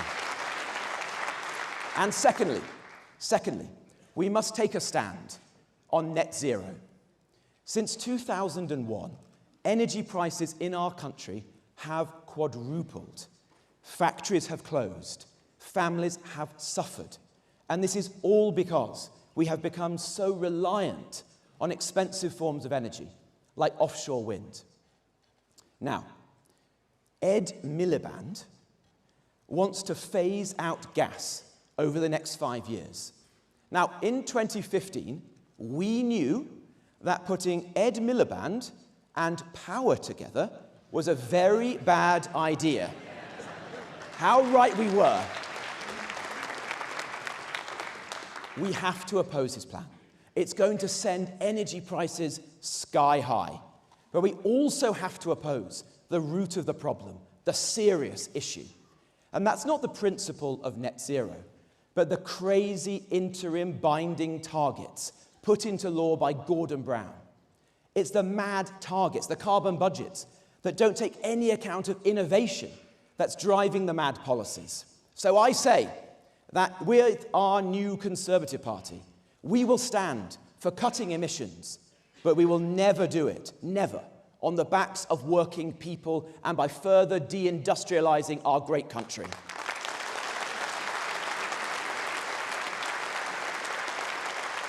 And we must also take a stand to get Britain building again. Our country needs more homes. We need more industry and infrastructure. So I have a hard message for all of us today. If we want to be the party of low tax, of growth, of business, as I do, and I know you do too, we also need to be the party of fixing the broken system that stops us building the homes, the factories, the data centers, the roads, the trams, the trains, the investment that Britain desperately needs. We love this country. We will protect its beautiful countryside. We will ensure that local people have their say. But our new Conservative Party will stand alongside the scientist in need of lab space. It will stand alongside the town in need of better roads. And yes, it will stand alongside the 20 and 30-somethings trapped in their childhood bedrooms, dreaming of a home of their own, dreaming of getting on in life, waiting for their lives to begin. That's what we will do as a party. We will build our party. Our party will stand for the most ambitious program of urban densification and regeneration in our country's modern history. We will stand for getting Britain building again. And we will also take a stand for a small state that actually works, not a big state that fails. Look, the last election was as much a referendum on our health service as it was on our borders. We have 20% more money, more doctors, more nurses in the NHS today than we had 5 years ago, and yet our hospitals barely treat any more patients. Our courts, our prisons, our police, our universities, our welfare system, none of this is working as it should. Now, Labour isn't going to fix any of this. The unions won't let them. We know that. But the new Conservative Party can and should. We need to do for all our public services what we did for schools in the 2010s. Empower the good leaders, kick out the bad ones, be relentless in driving up standards and having zero tolerance for failure. That must be at the core of our mission as a party. Look, I am proud when I look around this hall today at the Conservative family and I see the small business owners like my mum and dad. I see the entrepreneurs. I see the business leaders. But where are the teachers, the doctors, the nurses? Where are the prison officers and the police officers? We must stand with them as well. We must stand for them. Our new Conservative Party will stand for building a state that actually works and the public services that every Briton deserves. And finally,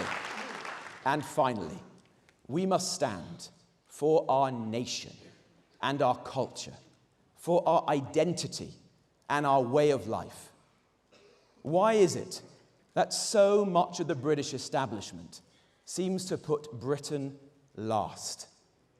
I'm told that we only have enough munitions to last a few weeks in war. And yet our country is giving foreign aid to parts of the world richer than our own. So if I am your leader, I will stand for cutting our bloated foreign aid budget and for spending 3% of GDP on our defense.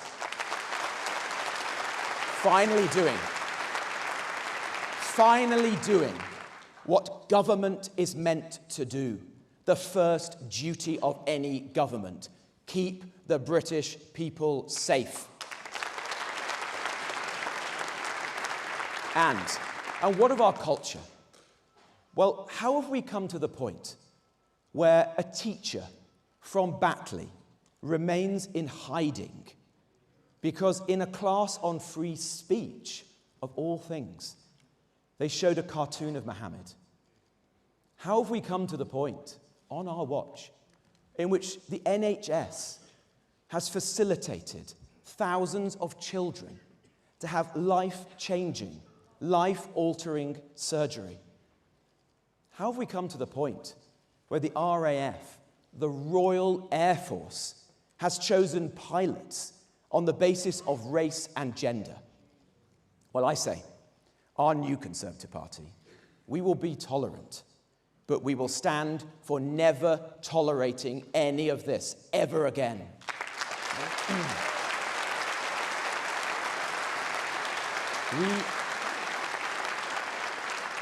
We are the lucky inheritors of unparalleled national identities: British, Welsh, Scottish, Northern Irish, English. And our new Conservative Party will stand for carrying the torch for these identities and handing it on to our children and our grandchildren with pride, with passion, and with purpose. So, my friends, securing our borders by leaving the ECHR and a cap in Parliament to end the era of mass migration. Yes to net zero, but no to Ed Miliband's mad plans. Getting Britain building again. Defending our nation and our culture. Building a small state that actually works, not a big state that fails. 5 changes that our new Conservative Party will make.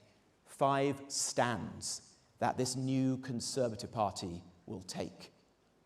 As your leader, I will take a stand. The new Conservative Party will take a stand. Stand up for what is right. Stand up to those who are wrong. Stand alongside the hard-working men and women of this country who make Britain great and can make her greater still. Our party is at its best when we, friends, are the trade union of the working people of this country. From our seaside resorts to our rural outposts, from our industrial heartlands to our village greens, from world-class cities like this one to the towns that I grew up in and I'm proud to represent, Britain rises when all our people rise, all of them. So let's help them to rise again. 1974, 2024, a country facing huge challenges, a Labour government already out of answers, an opposition, a Conservative opposition, facing a big choice to go along with a failed consensus that is driving our country into the ground, or to have the courage, to summon the courage to change course, to unite around the practical solutions to the challenges that we face, and to change, really change. I want to lead that change. I want to be that change. So come with me, join me, work with me in this new Conservative Party, and together, let's take a stand for the country that we love. Thank you. Thank you, Conference. Thank you.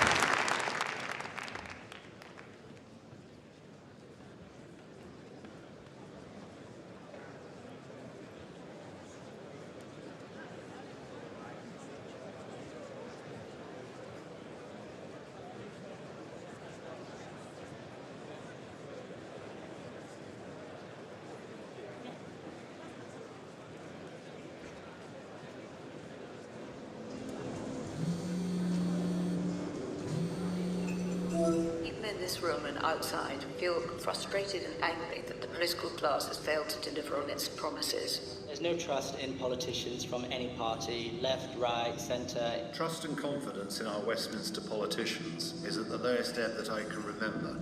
Too often they're saying one thing, and then when they get elected, they do a different thing. People become increasingly cynical. There is a lack of trust in politics and in politicians because too often people hear things but don't see the results. One of the things I hear quite frequently, you're all the same, all the parties are the same. We are not the same. The Conservative Party is different. The Conservative Party is special. Our values are the values of the British people, and we need to start talking about them again. We're going to need a leader who will fight tooth and nail for our conservative values. What we need is a politician who's prepared to have the courage of their convictions. We need something different. Kemi is the right leader for the Conservative Party. She's our best chance to restore faith in politics, to try and fix the system. Ever since I met her, she struck me as a Prime Minister in waiting. I worked with Kemi closely on the Board of Trade, but she believes in Britain. She's an engineer that's honest and she's ready to get stuff done. Kemi has the tenacity, the passion, the drive. Kemi is the person to bring people together and renew not only the party but the country as a whole. She really is the one to be trusted. She's not afraid to be unpopular, but she will say the thing that needs to happen. This is a pivotal moment. The Conservative Party must transform like we've done before. This is our time. We are the future. I'm ready. I know you're ready. So let's renew. Please welcome Kemi Badenoch.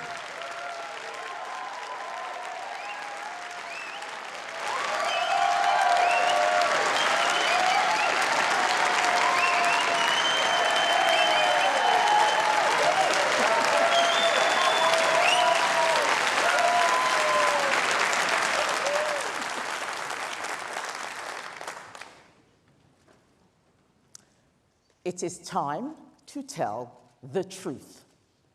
The truth about our party, the truth about our politics, the truth about our future. For too long, politicians have been scared of the truth. For too long, politicians have hidden behind spin. For too long, politicians have told the public what they wanted to hear and then done their own thing. Well, I say enough.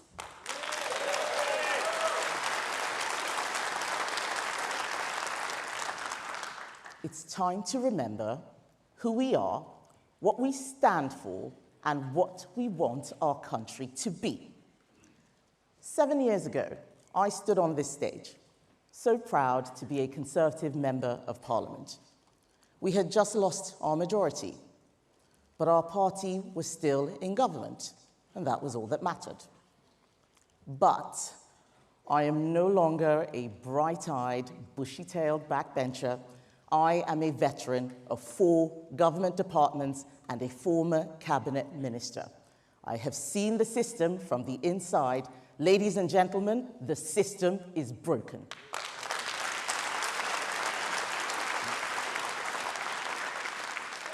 It is not enough just to be in government, because you can be in government and not have power. Without a plan to fix the system, you end up just announcing policies, doing media, and waiting for something to happen. And then you run into trouble, as this Labour government are quickly finding out.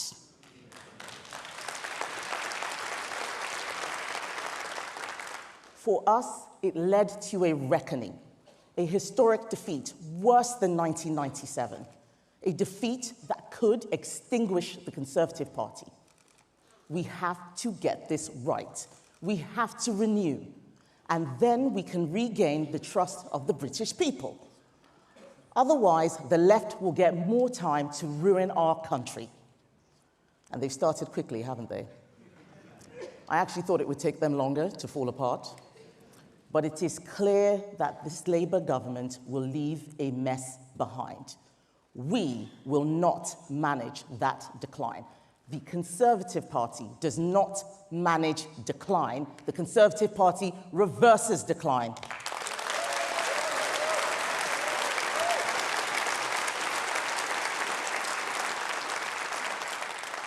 Our country needs us. We must not let it down. For this to work, we need to go back to first principles. Why are we Conservatives? So much of what made me a Conservative came from my parents. My late father was full of wisdom. He used to say, "Never take your spouse for granted." He also said, "Never run for fun because you'll get bad knees."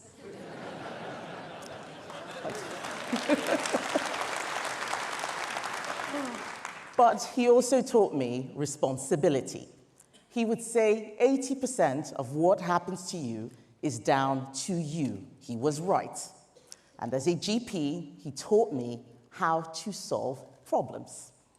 He would say, if you get the diagnosis wrong, the treatment won't work. I miss my dad. He taught me the most important lesson of all. Never be afraid to do the right thing. No matter what people say about you, just do the right thing. My father taught me not to be afraid.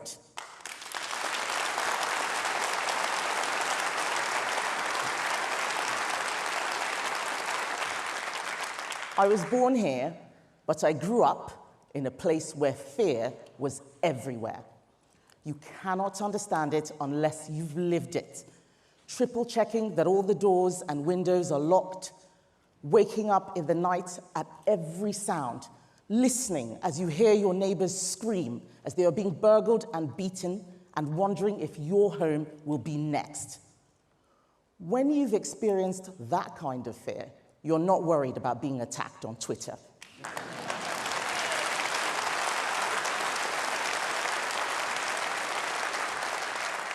You appreciate how rare and precious it is to live in a country with security, democracy, equality under the law, and above all else, freedom. Free speech, free enterprise, free markets, conservative freedoms, conservative principles.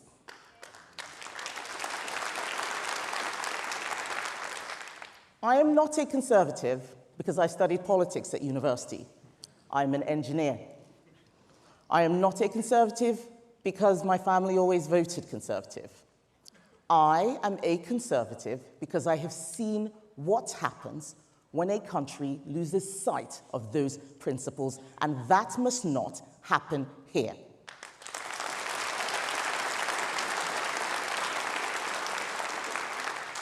But if conservative principles are so great, why aren't we in government anymore?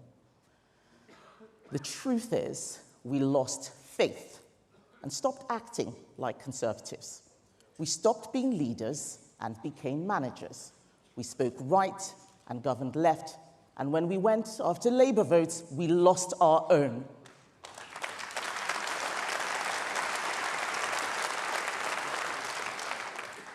There is no greater example than net zero.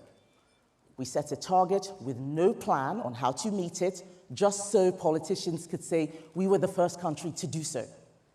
Now we have a net zero strategy addicted to state subsidy, making energy more expensive and hurting our economy. I am not a climate change skeptic, but I am a net zero skeptic. I did not become an MP to deliver an agenda set by Ed Miliband.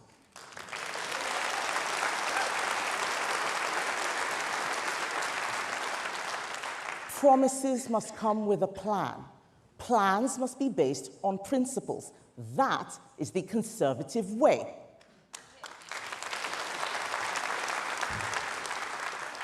But in government, we did not always keep our promises. We promised to lower taxes. They went up. We promised to lower immigration. It went up. Why? Because the Treasury said high immigration was good for the economy. But we knew it was not good for our country. And we did not always defend our values. We did not defend capitalism. Capitalism does not mean corporatism. It does not mean monopolies. It means free markets and competition. We didn't always protect those principles.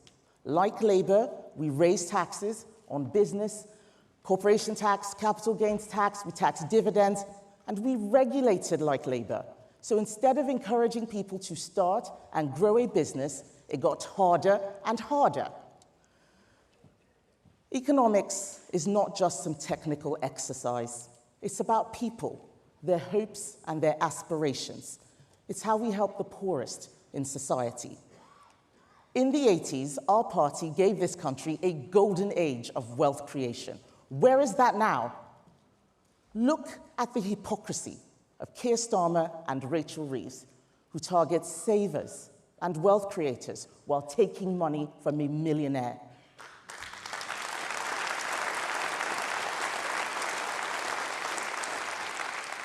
The Conservatives have to be the party of wealth creation. Wealth is not a dirty word. It supports jobs and families.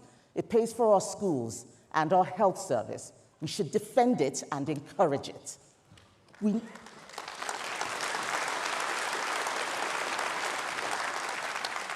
need to stop being afraid of defending our beliefs.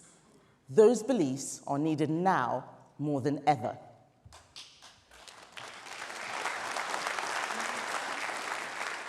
They are needed now more than ever because a new political force has risen, something I have been fighting all my political career: identity politics.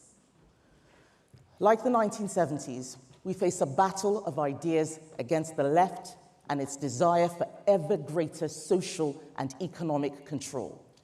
It is socialism returned, socialism in a suit.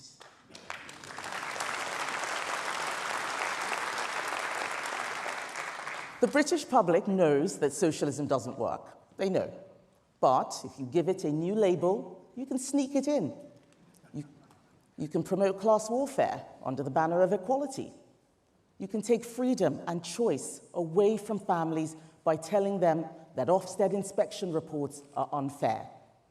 If you call communism environmentalism, you can close down businesses, block the roads, and stop people going to work. This new politics has made us afraid to defend the people who need us, like young conservatives. They tell me they are afraid to share their politics with other students because they'll be attacked, that they are marked down by lecturers because of their beliefs. We have let young conservatives down. We need to defend them, champion them, and give them a party they can be proud of.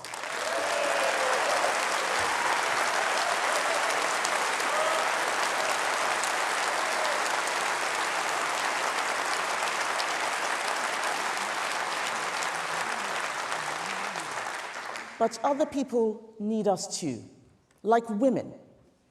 For too long, government stayed silent as women were sacked for saying that a man cannot be a woman. I fought for them while Labour called them bigots. And it wasn't until the SNP put a sex offender in a women's prison that they understood the fight I was leading. We won that battle. Nicola Sturgeon has gone, and Labour now accepts our arguments.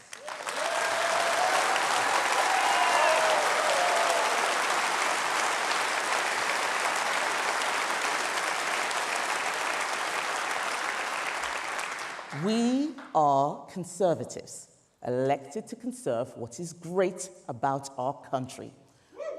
Thank you. We cannot sit by as the left denigrate our history and pull down our monuments. We must not be afraid, as we were in Batley.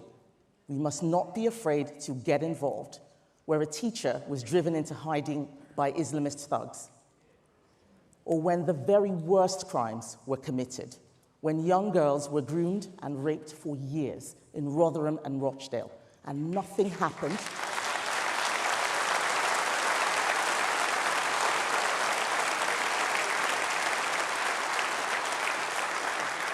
Nothing happened because those in charge were scared of being called racists. And then the system hid behind the Human Rights Act and failed to deport the child abusers and allowed them to walk the streets where their victims live. Well, enough. I am not afraid.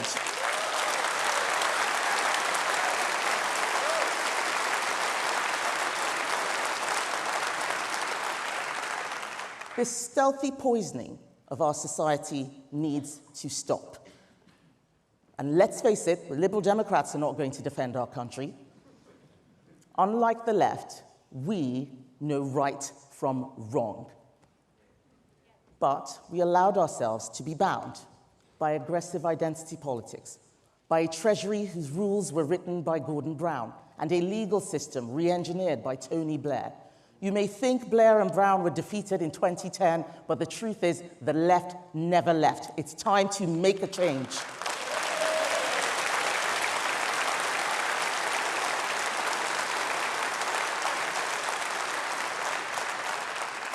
Ministers need to be able to make decisions that aren't endlessly challenged in the courts.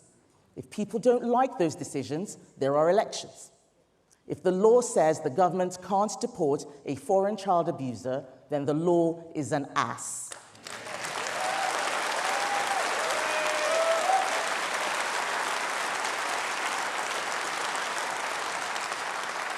And it means it's time for politicians to change it. And when the government relies on economic modeling, which doesn't grasp the realities of immigration, we know it's time to make a change.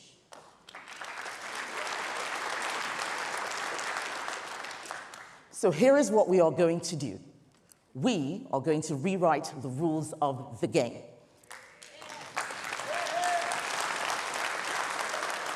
If I become leader, we will immediately begin a once-in-a-generation undertaking, the sort of project not attempted since the days of Keith Joseph in the 1970s. A comprehensive plan to reprogram the British state, to reboot the British economy. A new blueprint for the great machine of our country, one that goes far beyond the relationship with the EU or the ECHR, a plan that considers every aspect of what the state does and why it does it.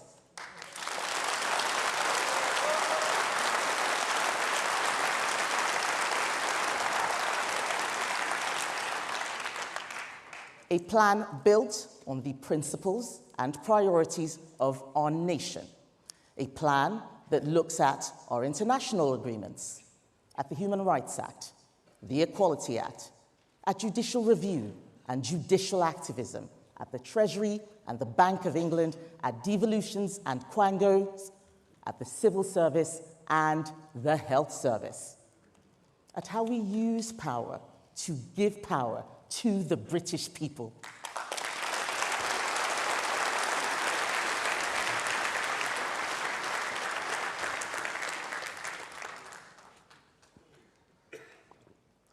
We will rewire, reboot, and reprogram. Nothing is more exciting to me. I am an engineer, and engineers do not hide from the truth.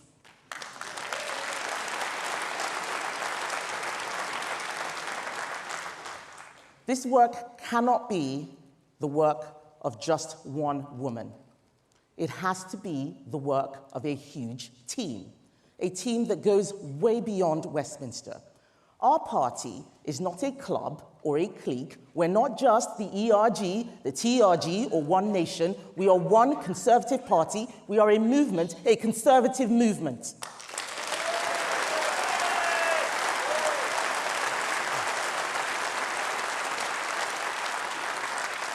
And I will always defend that cause.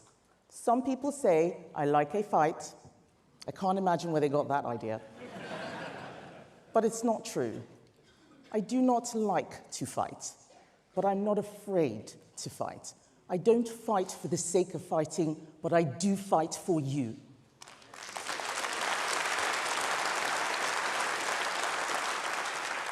Every day of the last Parliament, I fought for Conservative values. I fought for them even when I was told it wasn't in my interest. I fought for women's rights to safe spaces and children's rights to grow up in their own time.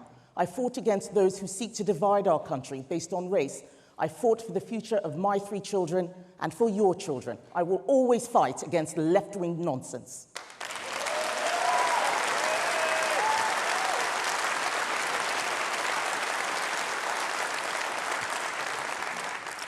I'm sad to be in opposition, but there's a part of me that's excited because opposition is an opportunity to make Angie uncomfortable, to make Rachel wriggle, and make Starmer sweat. We are going to have fun.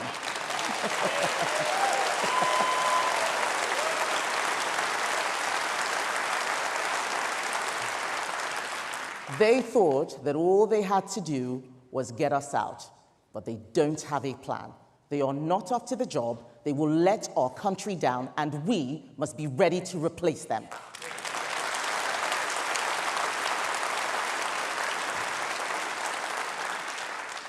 My campaign is not about me. It's about all of us. It's called Renewal 2030 because we have to renew. And 2030 is likely the first full year we could have in government.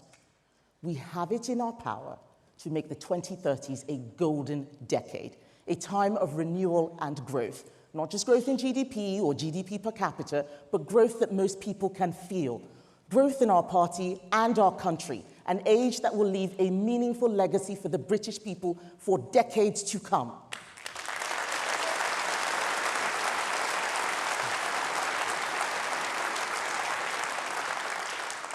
A renewal based on personal responsibility, family, sovereignty, and capitalism. As Trade Secretary, I saw it all over the world. Capitalism, trade, and enterprise reduce poverty. Socialism creates poverty.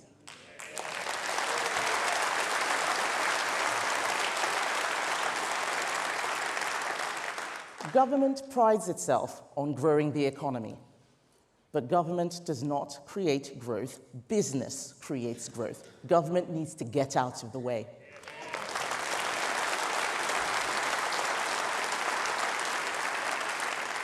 Any government that forgets that will start to think it knows better than business. It will allow Ed Miliband to build things like a great British energy company. Well, I've had a look at it. It doesn't produce energy, it's not a company, and there's nothing great about it.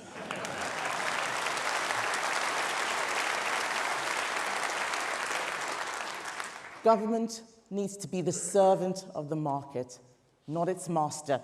It needs to protect fair play and proper competition. But the wealth of the country comes from the people who work in it, not the people who live off it.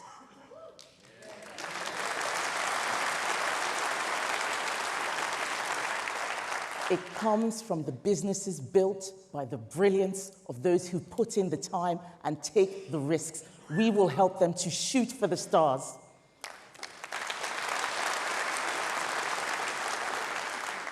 We will help a new generation to build families and homes, to build careers and businesses, acquire capital, property, investments, and security. We will take the shackles off the economy so that it can fly and take the country with it.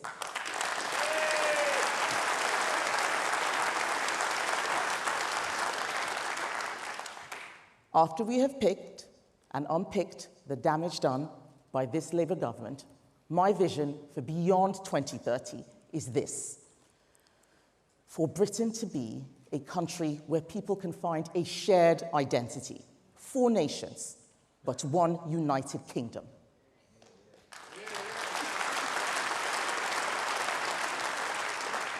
A country where being a British citizen means more than just having a British passport.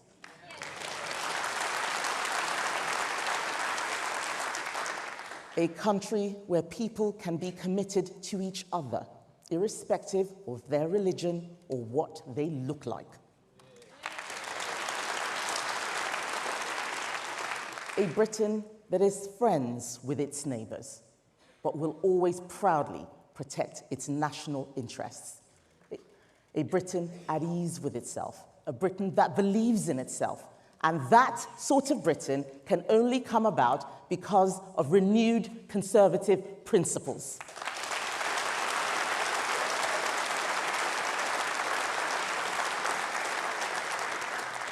And the time to start that renewal is right now.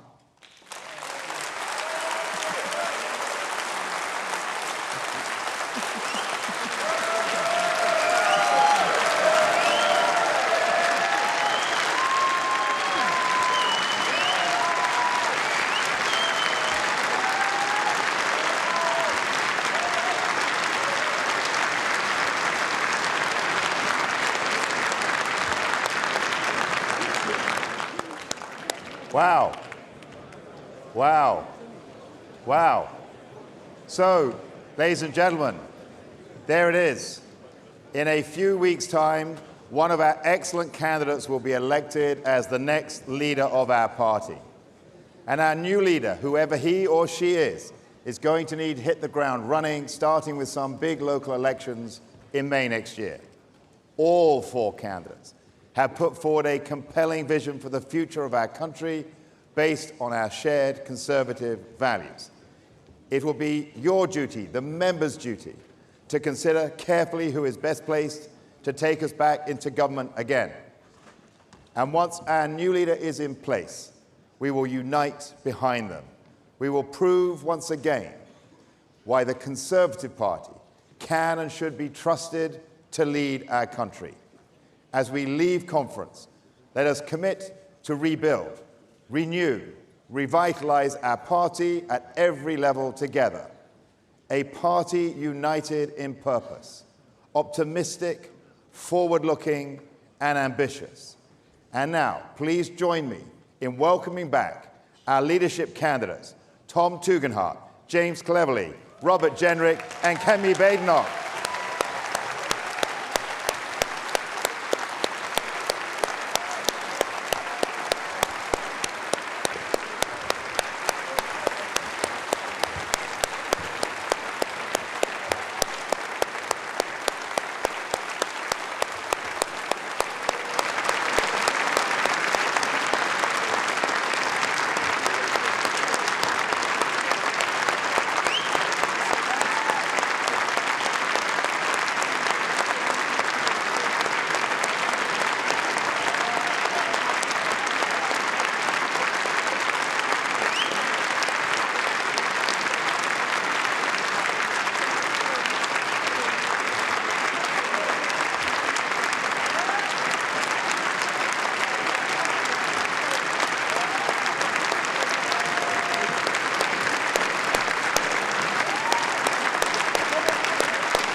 Please stand for the national anthem.